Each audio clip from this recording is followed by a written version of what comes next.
If you're at the game tonight, let me know because boy, that game was electric. De'Aaron Fox with the franchise Sacramento Kings record, 60 points tonight.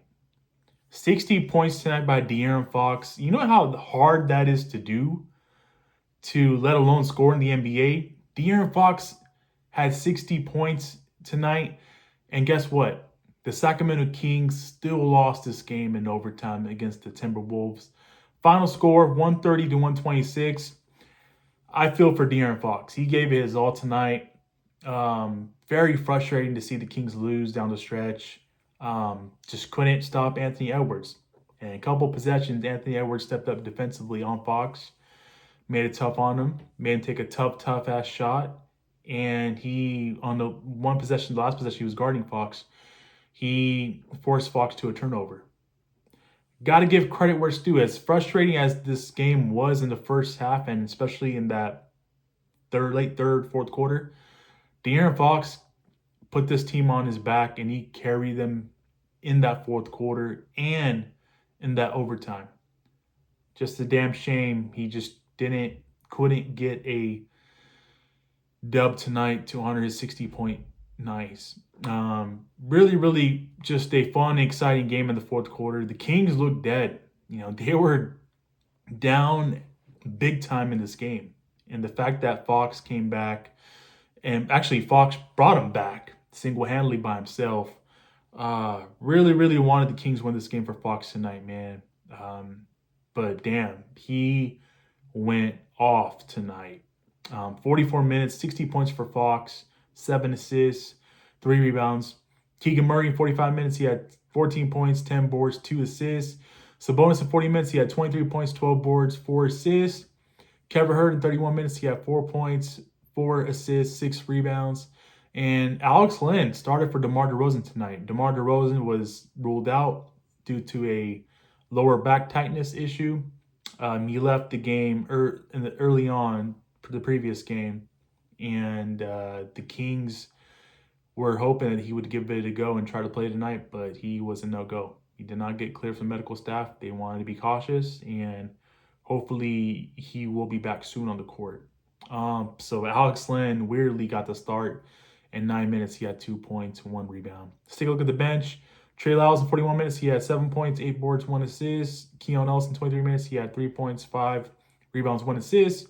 Jordan McLaughlin in 17 minutes, he had 5 points, 3 rebounds, 1 assist. And Doug McDermott, 16 minutes, he had 8 points, 3 rebounds, 1 assist. I think the weird thing was about this game is that Mike Brown started Alex Len. I get it with the length and the size, but the spacing was terrible in the first quarter.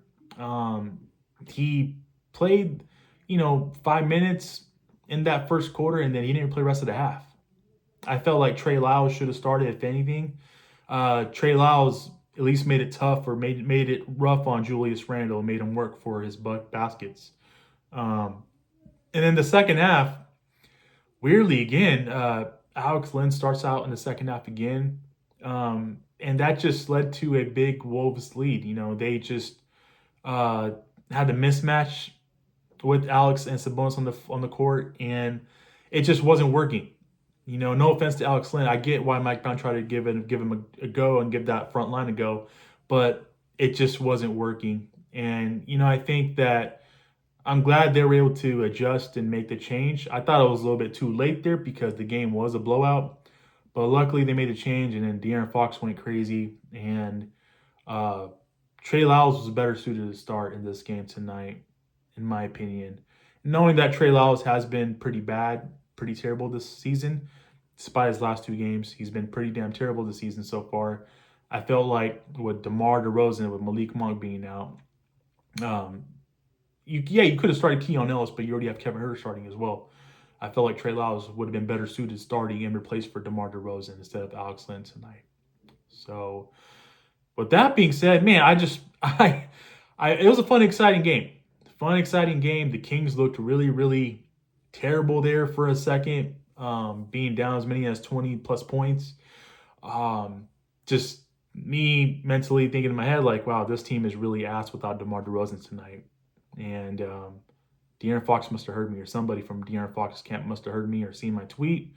From that moment, I tweeted that out. De'Aaron Fox just went ham. He went crazy and literally legit brought this team back into the game. And at one point, they were ahead 4 points in the fourth quarter. And I thought that they were bound for a win. You know, they had the ball possession. They're up 4. Couldn't capitalize on the possession. Anthony Edwards gets 2 back-to-back and ones, 3-point plays. And that's what led the game going into overtime. And in overtime, Ant made some big defensive stops, and he made some big threes.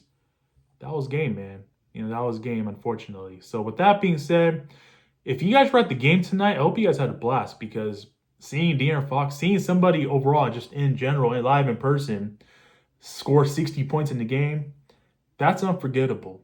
Like, honestly speaking, like, I went crazy when I saw Keegan Murray score 47 points last season, you know, back in last December. That was unforgettable. That was literally the best in-season live, you know, game I've seen somebody just go off and go crazy like that. So if you've been to the game, if you went to the game, let me know. Let me know your guys' thoughts. Overall, if you guys want to talk about tonight's loss, just let me know about that too in the comment section below. Greatly appreciate you guys tuning in. I guess the good thing about getting over this heartbreak is the fact that you have another game tomorrow. Boy, this game went to overtime. You know, most of your starters play 40-plus minutes. There's going to be some tired legs tomorrow. I mean, knowing that it's a home game and it's against the Utah Jazz, please do not take the Utah Jazz lightly. You know, hopefully DeMar DeRozan is back. Hopefully we'll get an update in the morning on his status for the game. But please do not take the Utah Jazz lightly.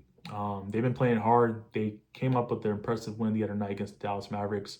The Sacramento Kings need to bounce back and win tomorrow night against the Utah Jazz at home. So we'll see how they look, and we'll see how the energy is when they starting out in the first quarter. So with that being said, greatly appreciate you guys tuning in. Have yourself a great night. Take care. God bless. Keep pushing forward. I will see you guys in the next video. Peace.